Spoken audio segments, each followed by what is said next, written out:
নিখোঁজ ঝিনাইদহ ৪ আসনের জাতীয় সংসদ সদস্য ও কালীগঞ্জ উপজেলা আওয়ামী লীগের সভাপতি আনোয়ারুল আজিম আনারের মরদেহ ভারতের পশ্চিমবঙ্গের কলকাতা থেকে উদ্ধার করা হয়েছে। বুধবার সকালে কলকাতা 24 নামে একটি অনলাইন নিউজ পোর্টাল সাইট এমপির মরদেহ উদ্ধারের খবর জানিয়েছে।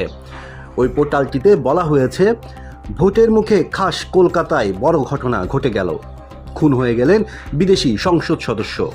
হ্যাঁ, ঠিকই শুনেছেন, হারহীন করা হত্যাকাণ্ডের ঘটনা ঘটল কলকাতার নিউ টাউন এলাকায়। মৃতের নাম আনোয়ারুল আজিম, তিনি বাংলাদেশের সংসদ সদস্য। ইতিমধ্যে গোটা ঘটনার তদন্ত শুরু করে দিয়েছে পুলিশ। এদিকে বাংলাদেশের স্বরাষ্ট্রমন্ত্রী আসাদুজ্জামান খান কামাল জানান, ঝিনাইদহ ৪ আসনের এমপি আনোয়ারুল আজিম আনার কলকাতায় মারা গেছেন শুনেছি, তবে কনফার্ম না। আনোয়ারুল আজিম আনারের ব্যক্তিগত সহকারী আব্দুর রউফ বলেন, মারা যাওয়ার খবর অনেকেই বলেছেন, কিন্তু এখন